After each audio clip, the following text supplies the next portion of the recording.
It just started. You know, versus, okay. And then the record location will. Okay. Cool. That's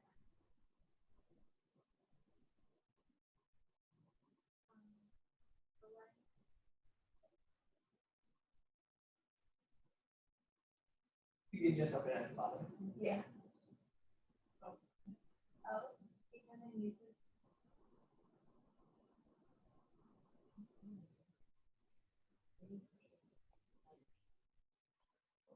Is Sue texting us constantly? Yes. Okay.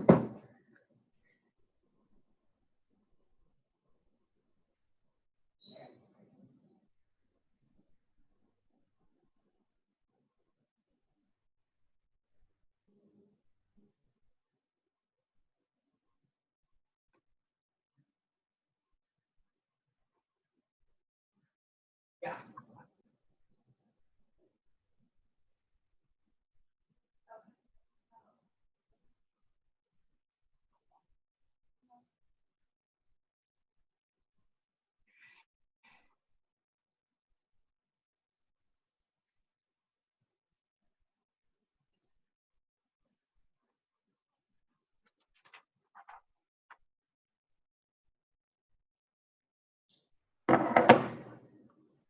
It's up here. Oh, does that, there you go. Just make sure it's clear. Yeah. Okay, does it still look clear? Yep, perfect. Great. I Great. promise I won't ask you another time. All right, so now we just have 10 minutes to And wait. you're just gonna wait the 10 minutes offline and then broadcast right I before? think so. Because I don't want to start early. No, you don't have to Yeah. start early. You can always, right, you don't want people bombarding her. Maybe we should like go live like 3 or 4 minutes earlier and just shut our camera and microphone. Yeah, right. All right, So so you want your camera, you want your microphone on. You want me making the announcements so people can see but can't hear. You want them to be able to hear or something. Otherwise, you're going to get a lot of chats. I can't hear. I can't hear. I can't hear. okay, so we should Like, turn once our a day, camera you should off. say webinar will begin in 3 minutes. Okay, so Jenna, in about 6 minutes, we'll go live and we're gonna have our camera off and I'll just be making some announcements. Okay, great. Oh, Rachel, what we're gonna have to do, so as soon as I'm done talking, will you disable our camera and volume? Okay. Yeah, and to do that, I'm gonna do stop video. How come right now Stop video it's, and then. how come right now it's not going back to us though when I'm talking? Because the system is smart enough to know that we are us. And so it's never going to show us us. It's showing the other people us when we Oh, are talking. I wanna make sure that we can see me the right way. Yeah, let me go on and. You're gonna, You can Participate. click the little 4 square up there Yeah. and then you'll be able to see both of you. yeah, let's do that if that's okay. Oh, so see, like there's another chair that's Yeah. still in the way. Do either of you need water or anything? I'm good. I just have to go to the bathroom. I actually have a couple on the desk. Yeah, what's it look like? It just looks like a clear Okay. plastic cup of water.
how people get in the moment, the less likely they're going to do that.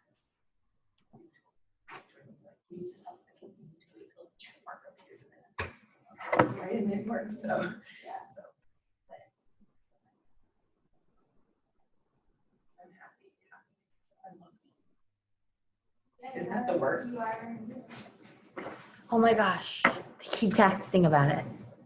Sue just kicked off. Also, I have like no text messages left in my plan and none of you are on iPhone. This is gonna kill me. It's fine. What is Susan? She was kicked off. I don't know what. So listen, it's 1:54. You can easily start now. There's no harm in it. Okay. As long as like every minute to 30 seconds, someone just checks in with them. Okay, so I'm gonna. Okay, so I need to go sit on my knees.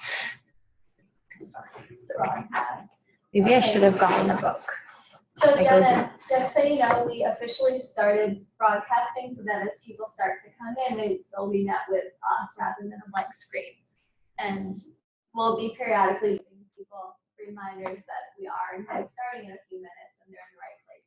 Right now, it looks like we have 2 participants. 4.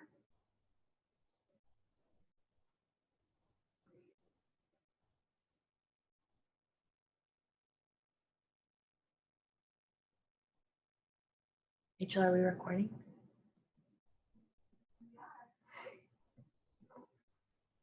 Yeah, because it's currently recording. If you're joining us, welcome. You should be able to hear us now, and we'll be starting momentarily.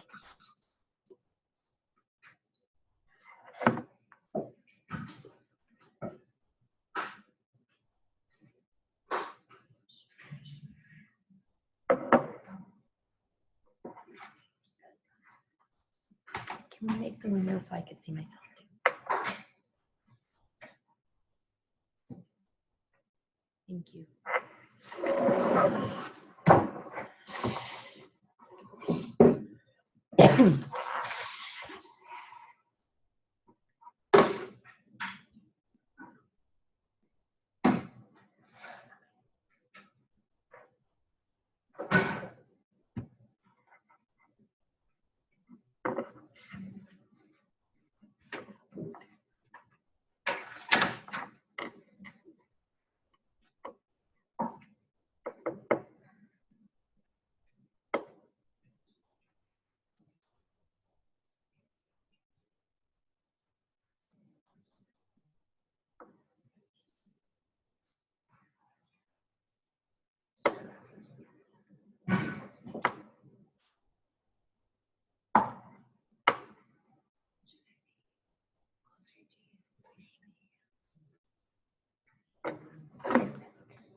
To those of you who have joined us, thank you. We're just waiting a few more moments, and then we're going to begin the webinar. Hopefully, you should be able to hear me and see our welcome slide on the screen. If you're having any issues, please type them in the chat box and let us know.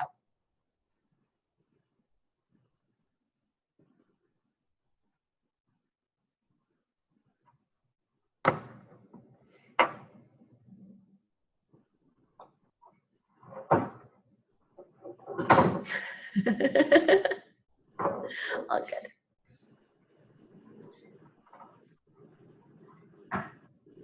Great.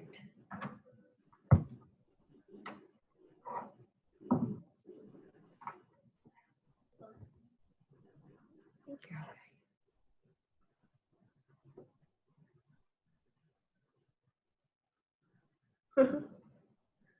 No. You can't zoom in more, right? Doesn't work. Okay, I think that's the most because then we lose the sign. Great.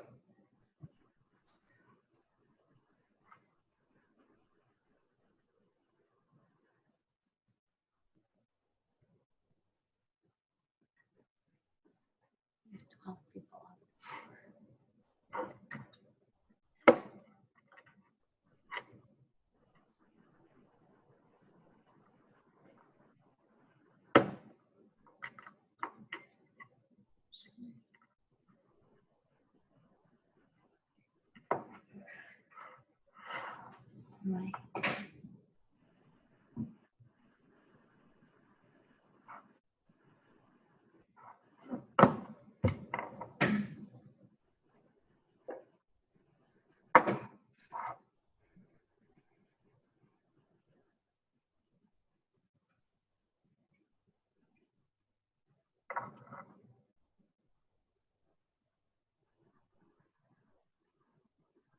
For those who just logged in, thank you. We're going to be starting in about 3 minutes.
For those who just joined us, hi again. We'll be starting the webinar in approximately 2 minutes. Again, you should be able to see the slides on the screen as well as a little picture of my face and hear my voice. If for some reason you are having problems with any of that, just let us know by typing into the chat box.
Thanks to everybody who's here. We're going to start in just 1 minute.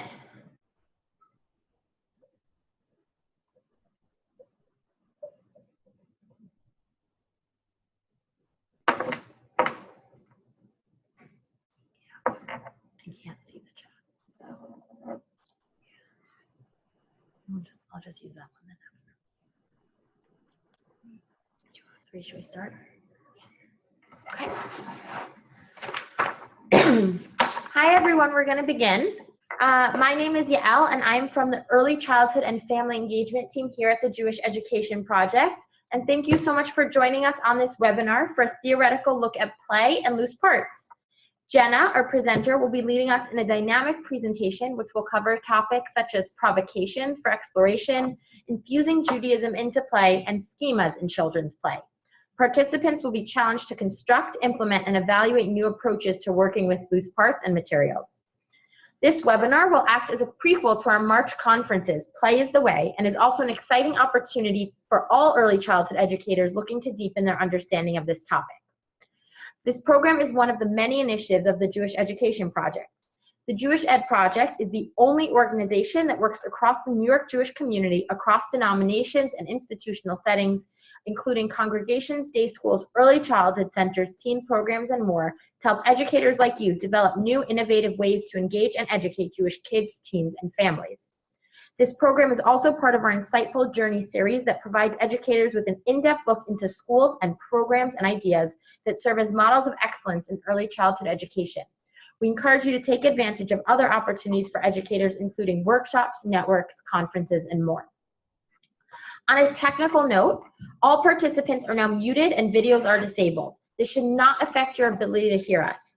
I'd also like to take a minute to go through your Zoom webinar tools, which should be located at the top left-hand corner of your screens. Please take a second to locate that now. For our purposes, you should notice that there's a chat option and a Q&A option. If you have any questions that arise during the presentation, please type them into the Q&A box. We will present the questions to Jenna once we have gone through all of the slides. There's also a separate function called the chat box, which we're going to be using to answer reflection questions that Jenna will pose throughout the webinar. So take a moment to locate those. I'm now delighted to give an introduction to Jenna Kalkman Turner, who will be presenting for us. Jenna's passion for the field began early in her life as an educator in her high school's early childhood center. She graduated from the University of Iowa with her BA in elementary education and a specialization in early childhood education. Jenna spent her first 2 years at a campus-based multicultural program. She then moved to the Chicagoland area, where she spent the next 17 school years at Moriah Early Childhood Center in Deerfield, Illinois. In 2013, Jenna transitioned to be the director of the Harry and Rose Sampson JCC in Milwaukee, Wisconsin at Ganami Early Childhood Center. Most recently, in September 2016, she joined CFJE, the Community Fund for Jewish Education, and JUF, the Jewish United Fund Team, as their Director of Early Childhood Jewish Professional Learning. Her journey and work in the field has inspired her passion for working with educators. So without further ado, I hand the screen over to Jenna. Thank you. Thank you so much, Yael, and to your whole team. I'm really excited to be here with all of you today. I just feel really fortunate and blessed to have been doing work like this for so many years and working with so many different age groups. One of the pieces that I'm always try to be very aware of is who the audience is, which is always challenging in a webinar. So just to sort of throw that out there, I have worked with, a lot of my work has been done with kindergartners. And then slowly but surely, I kept moving down until I finished my classroom work with infant and toddlers. So I'm hopeful that this day of learning together will sort of encompass all of that and sort of give everyone who might be joining us a window into the work and how the loose parts can be part of what we do. So let's get started. Oh.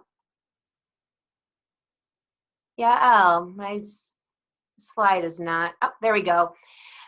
So I wanted to start a little bit with reflection. So when you hear the word play, I'm thinking about what jumps to your mind.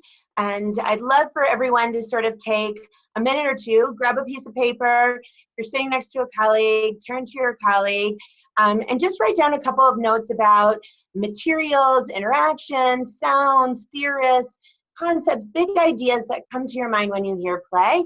And let's use the chat room a little bit for this as well. So as you're sort of coming up with some of those things, if you don't mind typing a couple of ideas that you have into the chat room, that would be great.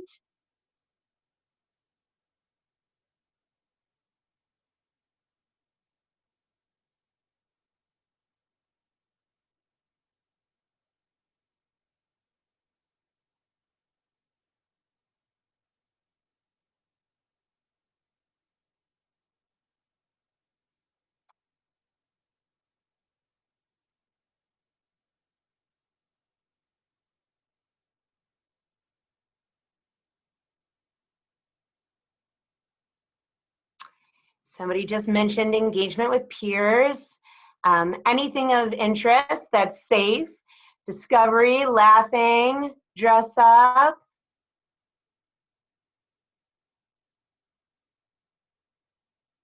I think, oh, fun exploration is a great one. I think when I'm thinking about this word play, ooh, the word risk just came up. I do think about all of these different things that go in to the work, the integrating and use of all of the senses. There was a lot of great ideas thrown out there. Hands-on being so incredibly important. I think that, you know, here I'm speaking to fellow educators who probably very much believe in that word play, and yet it's I think sometimes it's a challenge for us, especially in our engagement with folks outside of the early childhood world, to really understand all of the work and all of the happenings that go into the play of young children. So,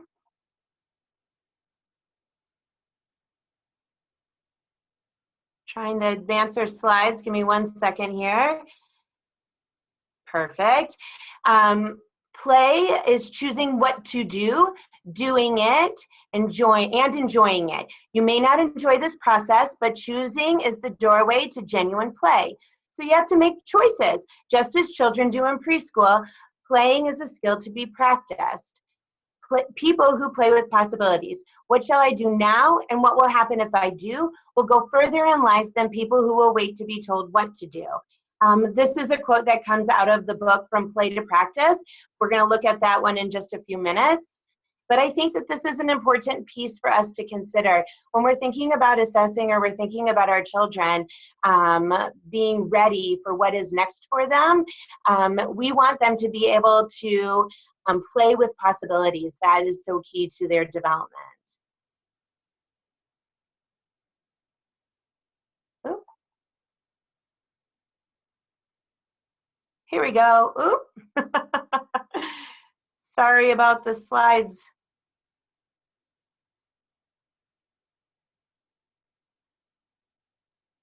Well, we're just going back and forth. Here we go.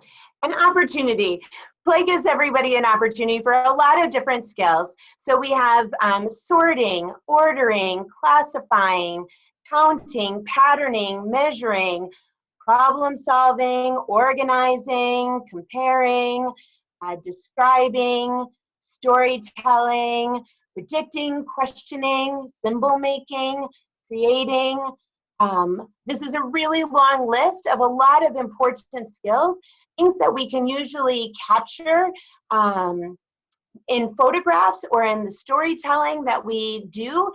These are things that can be documented and then shared, of course, with our families to understand what is actually happening when they play. They're constructing, they're inventing, deciding, going back to that idea of possibilities and how children take these skills and really develop theories and ideas about the work and how our worlds work.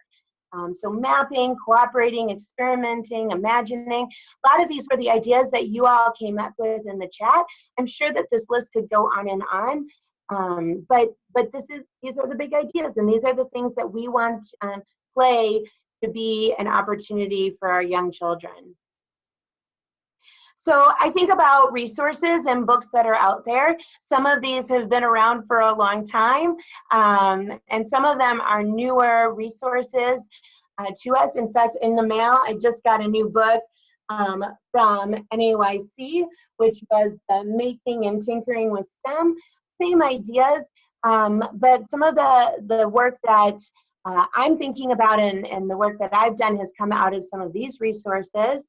I believe that in your, if this is the prequel to Play is the Way, you are going to have the opportunity, if you're participating, to be with Marcia Nell and Walter Drew, who wrote the From Play to Practice, which that initial quote came out of. All of these books have strong images in them, but also give you an idea of the importance of play and can serve as opportunities to educate our families as to why would we choose loose parts and why is play so important. So safety was one of the pieces that came up, and somebody also commented on the idea of risk. And I think that just to sort of get this part out of the way, it is so critically important, but it's critically important to all the work that we do. When I'm thinking about risk, I think about risk versus hazards, and that's where I would say some of these things should you should keep in the back of your mind. So thinking about what materials the loose part is made of, where was it made, what was it made of, is it going to be safe to be mouthed, especially by the youngest of people? How is the loose part constructed? Is it something that's going to last? Is there parts that we should be watching out for? If it's multiple parts put together, I'm thinking about, you know, Matchbox cars and those tiny wheels. So being mindful of that. And then of course the size, so being mindful of choking hazards and making sure that we're not putting anything out there that's inappropriate for our little people. In the book Loose Parts 2, they say supervision of children by observant adults is critical and always the best safety prevention. I mean, I think that serves us well in everything that we do. And so let's just be mindful when we're looking at images or when we're thinking about materials that we have an opportunity to participate and to keep our children safe. So now I'm going to move us a little bit to this idea of schema theory. A schema is a thread of thought that is demonstrated by repeated actions and patterns in children's play. These repeated actions suggest that children's play is a reflection of deeper, internally directed thoughts. When children are exploring their schemas, they are building understandings of abstract ideas, patterns, and concepts. So going back to that earlier slide where we had the lists of the different skills and the opportunities that come along, there are some theories that go along with the play and help us to organize that. You'll see in some of the images, I tried to capture some of the materials that we've provided as loose parts. So in the bottom corner, this is one of my favorites. It's the mahjong tiles. I remember as a little girl the sound of them clinking together. And so just having some extra materials like that around can also sort of bring you back to childhood memories, but not that they were used probably as a loose part, but this is such a great opportunity for children to engage. So, you know, why do we think about this? Why do we think about the schema theory? Repetition provides opportunity for children to construct meaning and theories in what they are doing. This encourages children to problem solve, question, predict, imagine, speculate, design, develop, and make independent choices. And really, this is the key of everything that we do. We know that we can fit curriculum and content into all of these different areas, but without the opportunity for them to explore materials in an open-ended, uninterrupted way, we are not likely to be building these skill sets.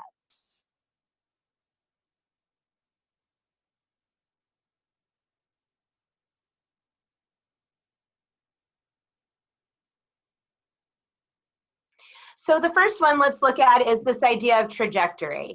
Patterns of movement emerge in which children move their arms, legs, and bodies in horizontal and vertical lines, pushing, kicking, and dropping objects, or putting things in and out of containers.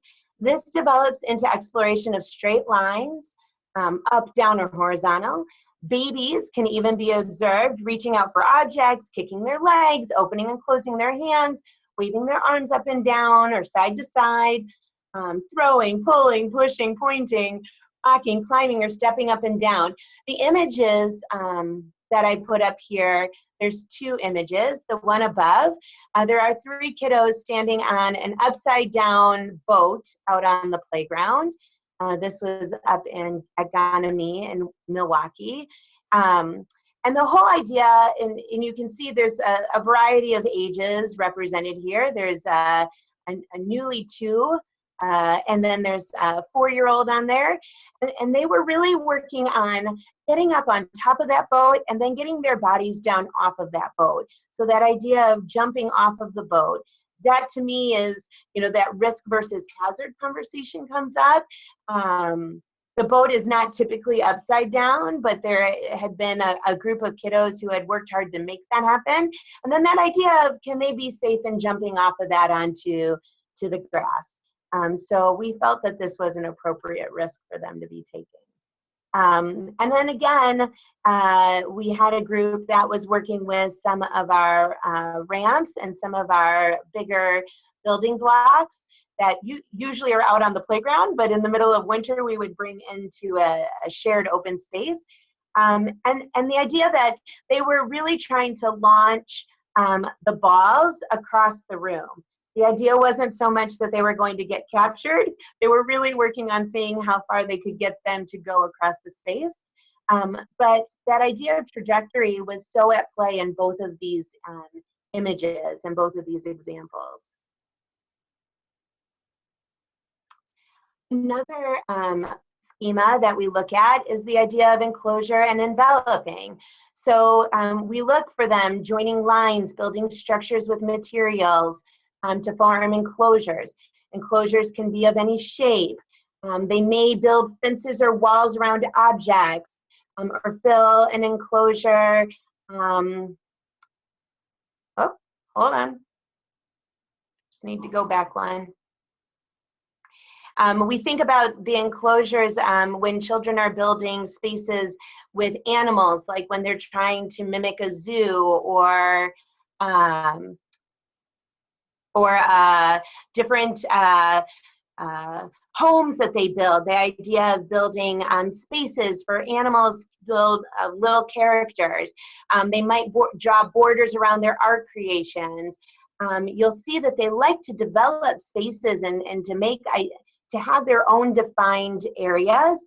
Sometimes we do this as educators as an opportunity to help them to be successful and engaging with others. We help them to develop an idea of if I have a defined space and what can be done in that defined space. We also notice that children enjoy covering themselves, hiding, closing containers, opening containers. You know, in the left-hand side of your screen, there is a picture of some children who had built the hotel around Yom Ha'atzmaut. And the idea of putting things inside of the blocks was as important as the message we were trying to get of writing a message to God. But that idea of putting things in is so important. And then the idea above of the two little ones, the toddlers, working with boxes and tape.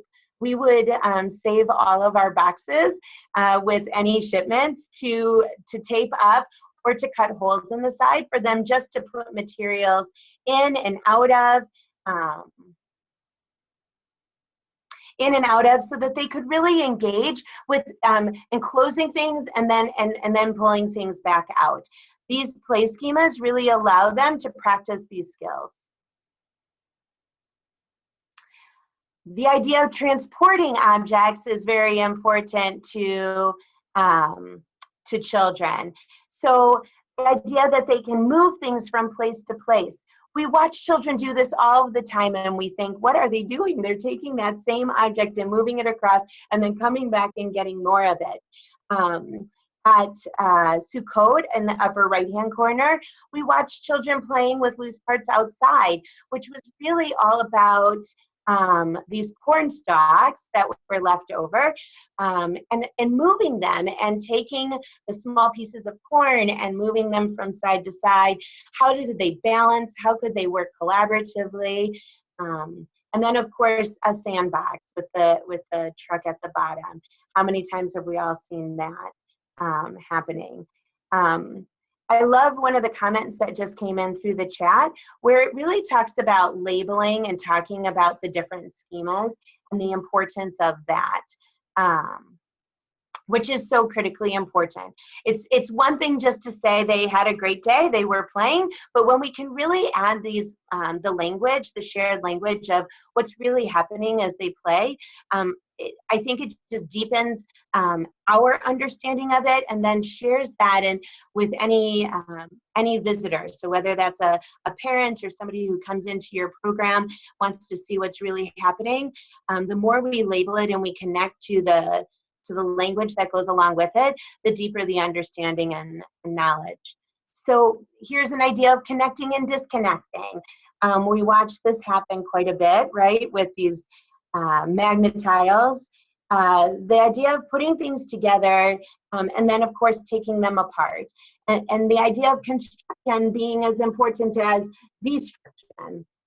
So finding materials, on the left, the magnet tiles, which are a great product, maybe a little bit pricey, but have gotten lots of use. And then on the other side, these are just cups that we collected that had, I think they were just like Italian ices in them. And so collecting enough of those that then those can become a material that can be played with as a loose part. This idea of rotation and circulation is such an important one. There are so many times that children like to look at the circular nature of materials, so wheels, balls, the idea of turning or rotating themselves, and then actually their own bodies, and how do they use their own bodies to do those same things? So do they roll themselves? Can they mimic some of those movements? In these images, there's a little one holding a kiddish cup on the left, very engrossed with the shape of the bottom. This was during one of our Shabbat sings, and she didn't put it down for the entire time, just really investigating the different pieces and the different parts. The two boys in the middle were really working with cars, had obviously built their own platform out of the big blocks, but the idea was really about these cars and how they could collaboratively move them from child to child. And then, of course, this image on the right-hand side, which really looks at some of those tree blocks, the round nature of those tree blocks, how they were able to stack them and to keep them together, mimicking the shapes of the circles stacked on each other.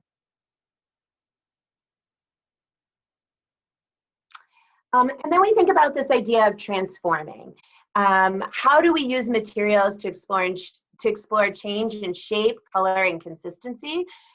So the image on the left of the children is really focused on paint and paper and tape, and how they use materials to change those shapes. And then there's two examples of self-portraits that were done with loose parts and materials. So really thinking about how materials can be used, how they can be utilized, how they can take those and then create some new object, new design out of them. So then Piaget says, the goal of education is to create possibilities for children to invent and discover. And that's really, I think, what's so critical about the work that we're doing. So we really want to create the possibilities, that idea of provocations. What materials can we put out to our children to really open up that sense of possibility? When Piaget talks about some different kinds of play, there's this idea of exploration of properties and function. Children use their senses to investigate and try things out and find out how things look, feel, and move. They discover how things work and the impact their actions have on something. So the image on the left-hand side has two boys working at a water table outside, and their idea was how to move water and how to capture the water that they were trying to move. So they were fairly successful in this last stage, as they had used that white basket at one point with the holes on the side, which was not successful. But eventually they had moved to discovering an idea of how the action at the top of pouring water down the white tube would then be able to be captured within that yellow sand castle container. The idea of constructive play, children seem to have definite plans for their exploration of play. On the right-hand side, this is a child who's utilizing a couple of different types of loose parts, some tree cookies and some countertop samples of different materials, and some animals, and how Dominic really was investigating how to make a plan. This sort of goes a little bit to, again, that sort of enclosing and capturing some space, that each of the animals had a different space and a different tree cookie. But it really goes to this constructive idea of, what's my plan for my play? What am I doing, and what do I need to do first, and what do I need to do second? So a sense of sequencing. Of course, pretend role play is so important. So children acting out ideas and feelings using props and play scripts. So finding materials and using the loose parts in the classroom to create costumes and to encourage them in their pretend role playing is so important. And then, of course, games where children agree on a set of rules to follow for a game they invent.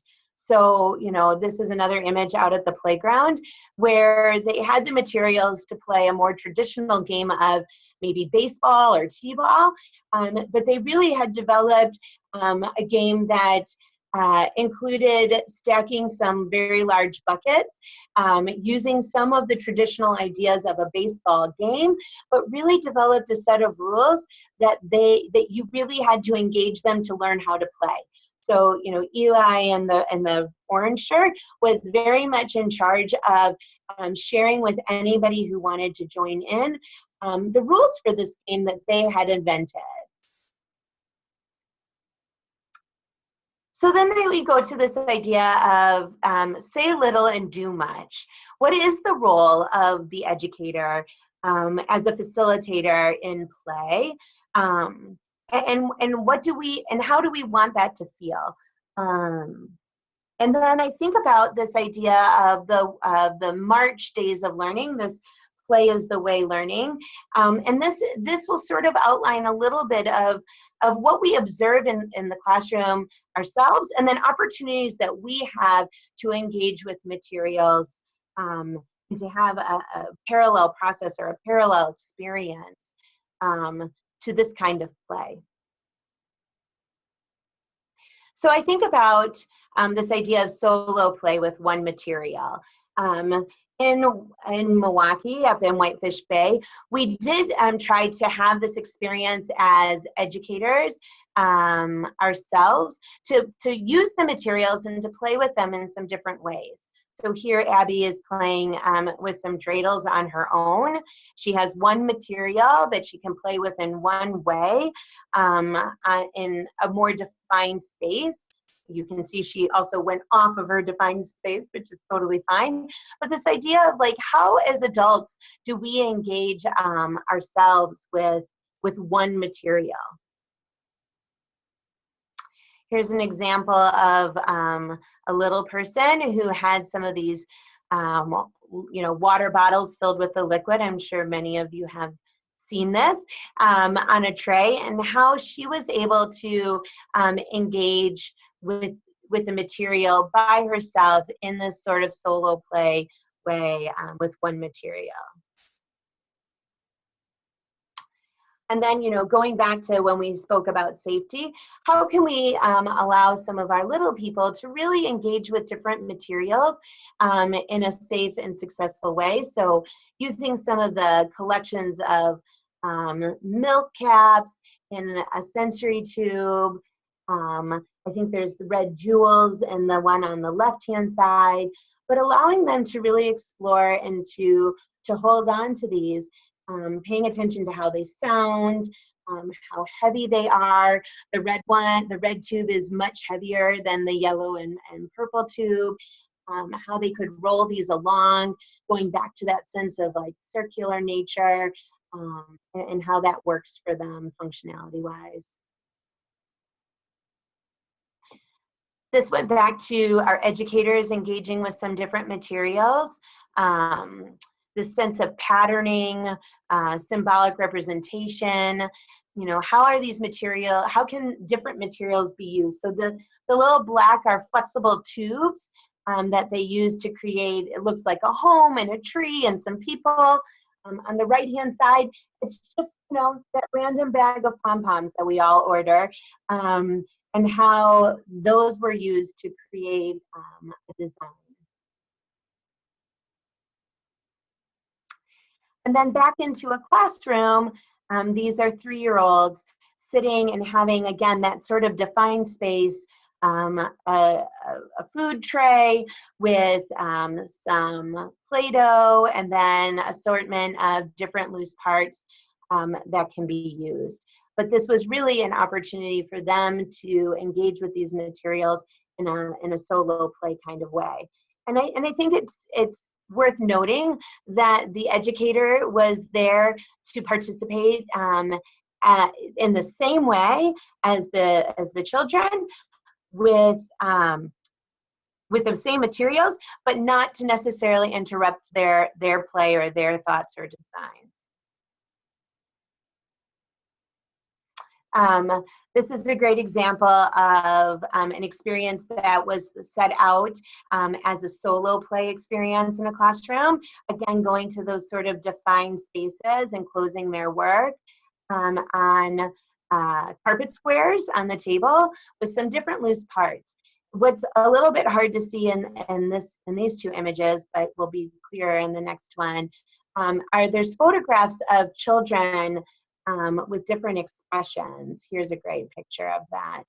And the different photographs of these expressions were then, this was an opportunity for them to create a portrait on their carpet square of that same sense of emotion. So this was this opportunity to have a solo experience of play with a little bit of guidance, but really integrated the social emotional component of the work.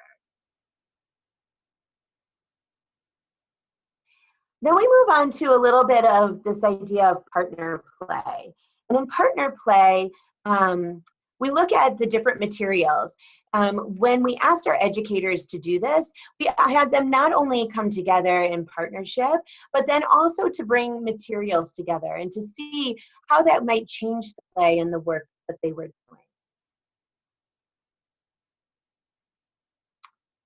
So here you can see how they were collaborating to see how to bring these discs of different colors together with the clothespins, how they were connecting the materials. So going back into play schema, you can really see where all of these different ideas can come together. So that idea of connecting, the circular piece, the defined space is there, and then that idea of collaborative work. So here again, two educators came together, went very much into more of a symbolic kind of representational piece, but using some different materials to co-construct. So these are just little sample tiles of like a linoleum, and then these were suede little pieces of fabric. Someone in the chat room just asked to chat a little bit more about the idea of this defined space. And I think that there are times and moments where defined space is critically important to the work that children are doing.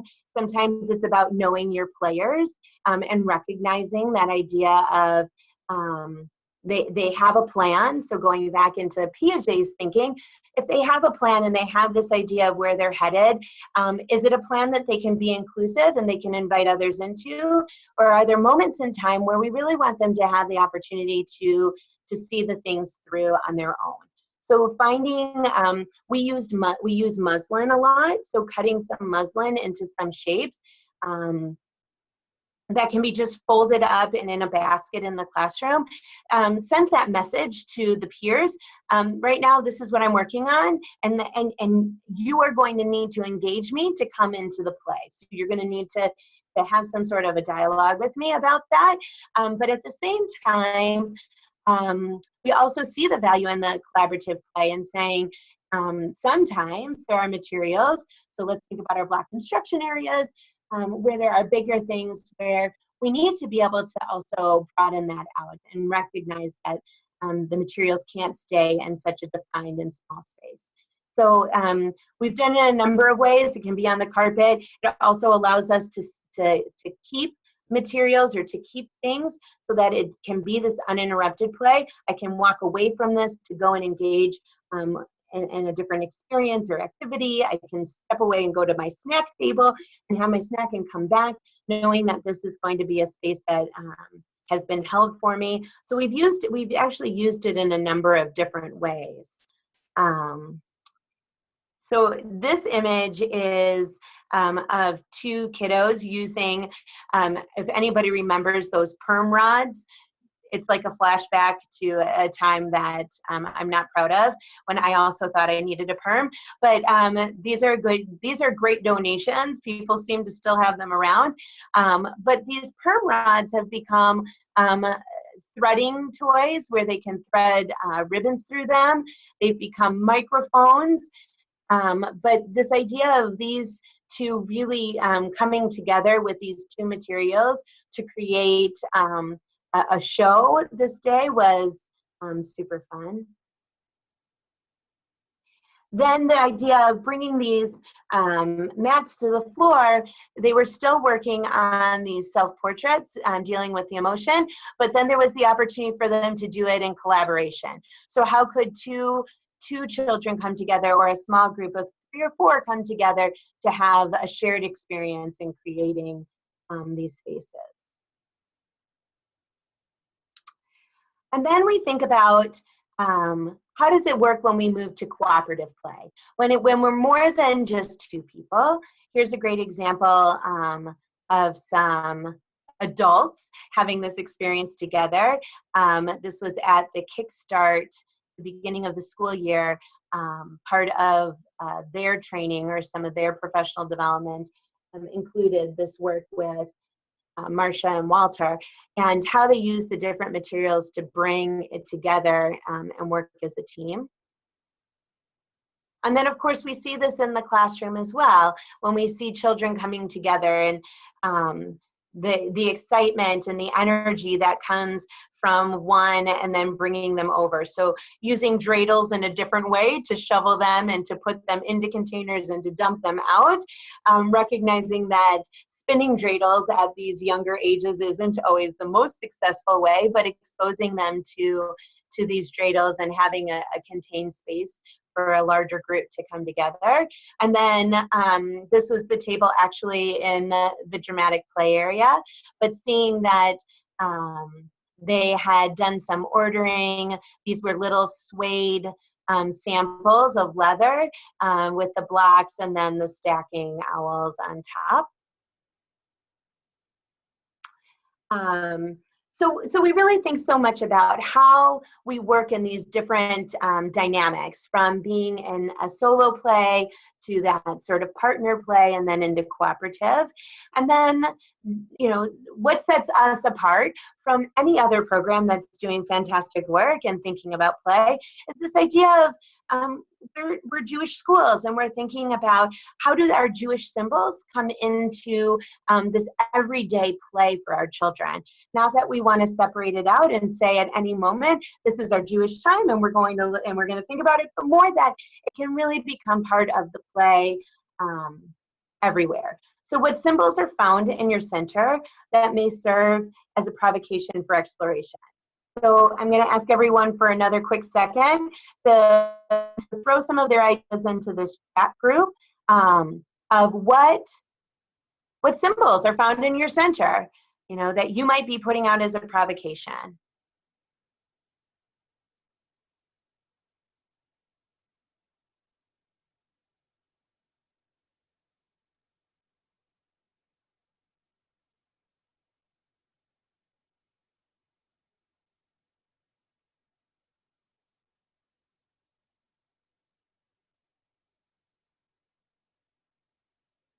Shabbat tables, tzedakah boxes,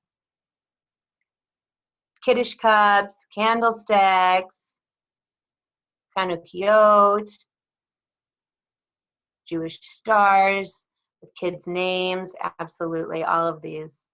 There are so many opportunities for us to bring these ideas of these symbols, kippot, Oh, holiday specific, right? Greggers right now, noisemakers, so true. All of these are so important to who we are and the work that we do. So here's a great example, a couple of great examples of actually having some of the real objects, having some pretend objects, and then utilizing the loose parts around them. So having some different materials just available, the purple lace, the yellow fabric, using the sticks to spell out words or to create the Star of David.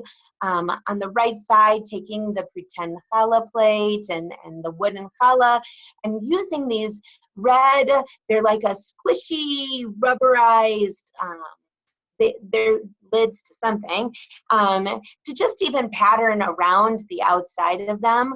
But that idea that we can really take these loose parts and use them in creative ways to engage this play with young children and to think about it in a different way. So if you look at the kiddish cup on the purple lace, there's purple little foam stoppers, and somebody has transformed that into being grape juice, for instance. So really allowing their ideas to wander and to be free.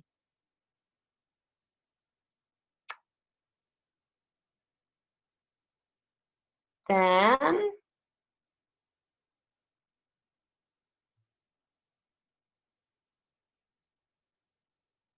sometimes I think that this just likes to go the other way. Let's see how if we can get going the right way here.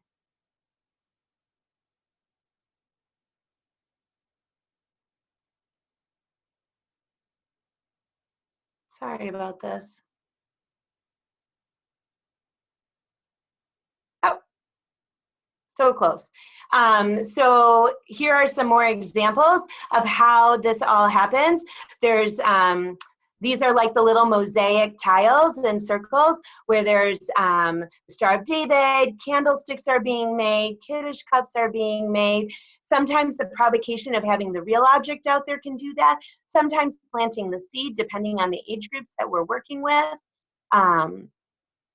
Creating a Torah out of, this is out of felt and some of like those Jenga type blocks.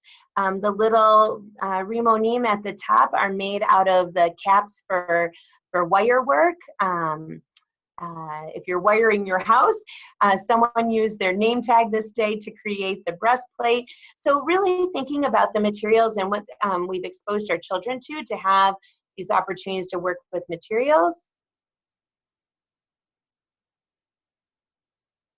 Here's a great, again, going back to this idea of making the Shabbat tables. There's kiddish cups made out of buttons and out of, again, sort of that Jenga block. There was a vase. Wow. Let me see if I can get back to that image. I would love to get us back there.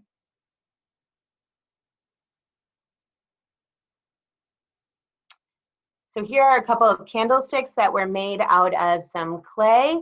And then there's little blocks, the square blocks that they had made a little table out of, or a challah tray that they had braided some material together. The candles on the left-hand side are made out of accounting tape, the rolls of tape. Those are the black poles, and then the little white ones again are the caps for wires. The red squishy lids are on the top to create that sense of fire. But there's so many opportunities to use these materials to really be thoughtful about how can we promote this kind of play and to use these materials that otherwise just look like random loose parts to create something that's really meaningful in our Jewish classrooms. The Torah is made out of some of those like Tinker Toy sticks and mesh. So the mesh that goes over fruit when we get them, or the tops of flowers, were used to sort of create that, and then some cardboard to create sort of an Aron HaKodesh, or that closet there for the Torah. There was that Torah again that we talked about. And then the mosaic pieces. and buttons, creating that tree or symbols, giving them that challenge of what can these buttons turn into or be designed into. These are a series of zippers that were woven together, and then it's a zipper that's created the challah. It's wood cookies that created plates, the tree blocks that created candlesticks. The cones there are from a local distributor who has a yarn shop, and that's the yarn that is around those cones. So finding materials that can be donated and used in this way can really add to the play in all of the different areas of our classroom. And so now I'm really thinking about this idea of you're getting ready, you're having the opportunity to play is the way. This was sort of the prequel to sort of set the stage of how you're thinking. If you're not going to be in any of those, how can you take some time to play yourself with materials in this way, to be thoughtful about all of these different ideas of play, the schemas and opportunities that they hold. So explore the teacher's role in the learning process. Really embrace and immerse yourself into that experience. To gain insight into the role reflection plays in children's learning. So how do we help them to pause and to look at their work critically, to capture images of it, and then to share that back with them, what was really happening when they were doing that, and even to use some of this language with them. To develop a reflective teaching practice so that when we're really looking at the work that our children are doing, we really are labeling it. We're really putting it into the category that it belongs in, and that we're really sharing that with the children, our families, and our colleagues, and then to construct, implement, and evaluate new approaches to teaching. So really looking at this idea of loose parts as a new way of engaging with materials. I think that we've all done this a little bit, but to really embrace it and bring it into your classroom can be very changing to the experience and dynamic of how your children use the toys and the materials in your classroom. So I just think it's a happy talent to know how to play. And when I slowed down long enough to have this experience myself, to really engage in solo play, and then to really work with just one other colleague, and then of course to work in a bigger group, really changed my way that I approach materials and really helped me to better understand the children in my program, to really understand why some really need a defined space and need that solo play, and why some really need that collaborative play, and to have that space and room for them to be who they are in our programs. And just to end with one last image of two kiddos out on the playground trying to figure out how to move materials from one space to another. I'm just very grateful to have been able to share some of these with you, and look forward to answering some questions that you might have.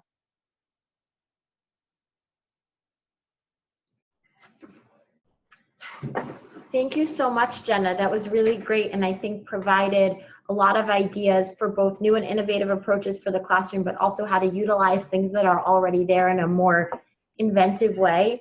So we have a few minutes left to answer questions. So I want to encourage people to take a second to think, and then click on the Q&A box and ask anything that might have come up for them, or is there anything, or just maybe share an idea that you're thinking about doing now or implementing now that you've had this experience and learned a little bit more about loose parts.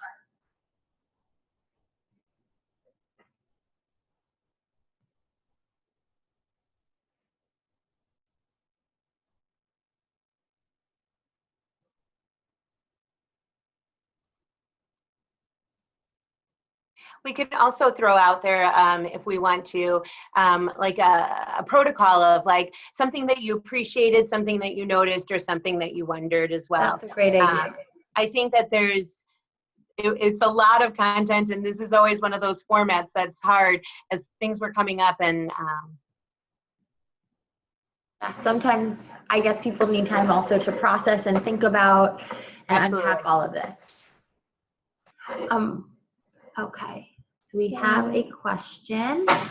So Sue asked, Someone said, I appreciated all of the photos. We also have a question. would you recommend a director lead staff in play at meetings, a sort of demartora? And if so, how to begin? So I would absolutely, when I moved up into my position up in Milwaukee, I did notice that there was sort of this hesitancy of the educators really engaging dynamically in the play. And so we did do this as a professional development opportunity. And we tried to, at every staff meeting, put out materials that would inspire. And so we had to model this in the beginning.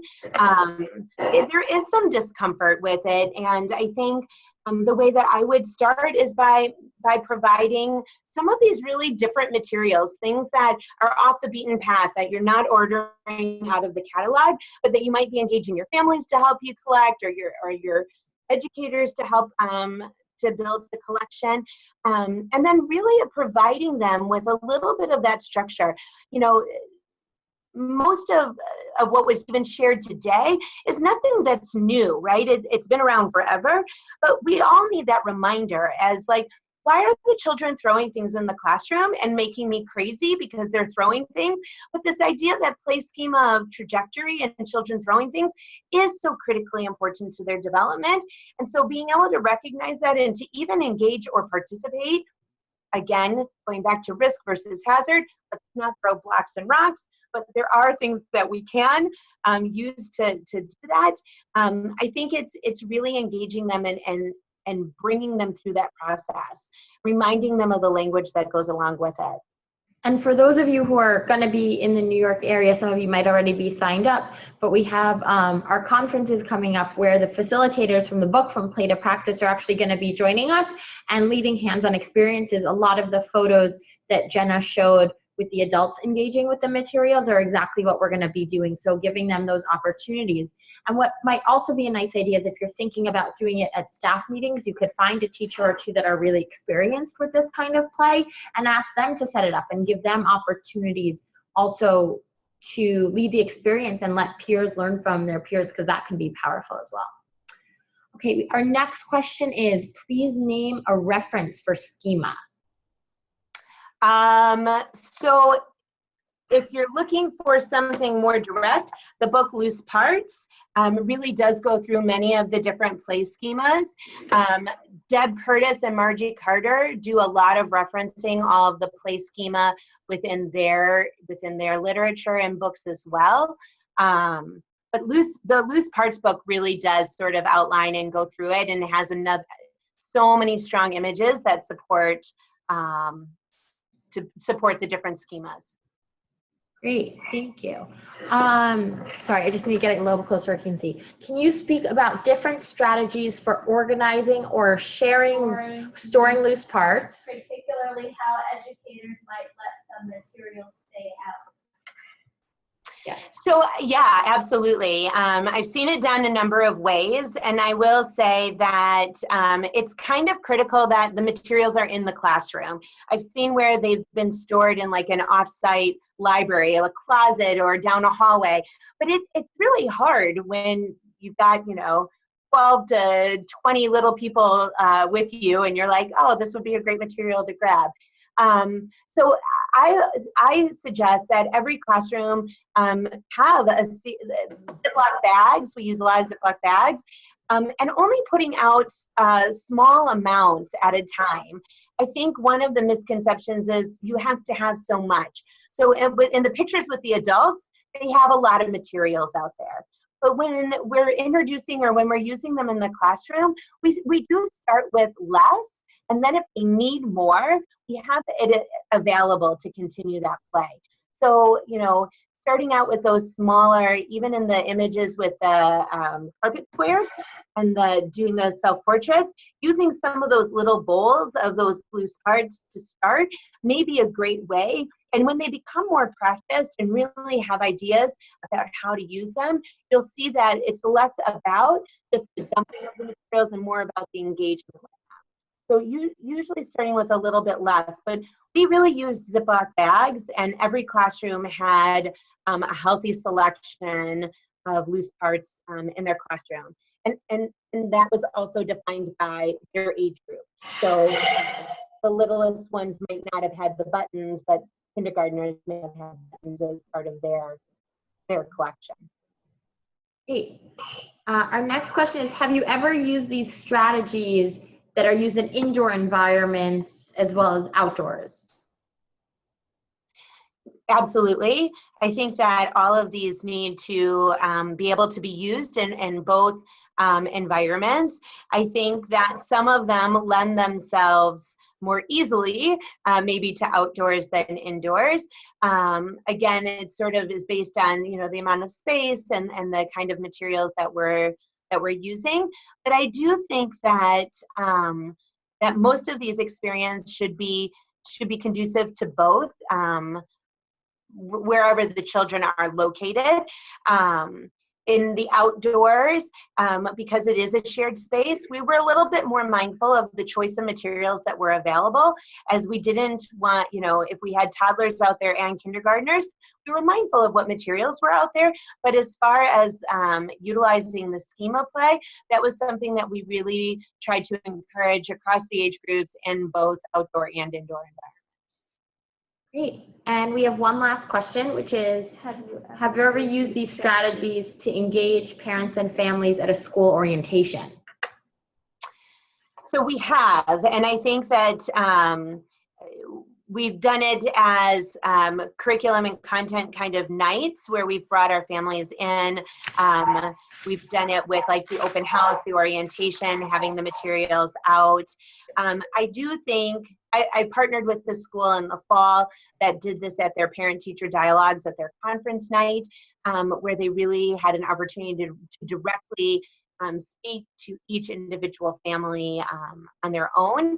I think that it is really so much about the parent education, making sure that they have that understanding of what's happening, that sense of transparency. How do we really make the learning transparent to our families so that they know? If we can talk about math concepts as sorting, patterning, one-to-one correspondence, and we can be really concrete about that for them as far as how that is how that's happening within their play construct, then our parents partner with us, right? They get behind it.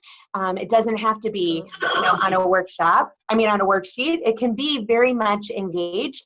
And as the parents have those opportunities to play with the materials, we've also done it where they come in and they play with their child. It's helping them to see how they can engage and how they can facilitate play with their children as well. I know in that vein too, also of helping parents understand, I know when I was in the classroom, one of the ways we would do it is we didn't utilize it in parent orientation, but on like curriculum nights, when we were doing a long-term investigative study, we would set out the materials that we used to engage the children around what we were doing, and we would have the parents investigate that subject using the loose parts, and it was such a powerful experience, giving them the opportunity to play. And I think that's what all of this is about. That's what the March conference is about too. When adults experience the power of this, absolutely, they're much more fully able to understand the multitude of things that kids are learning while experiencing play. So while we could as educators, something like this is really helpful because we have that underlying foundation, having something just like this for parents really isn't enough. It's that second piece, getting their hands dirty, having them really engage with the materials. That's what helps to solidify their understanding of why this is so meaningful.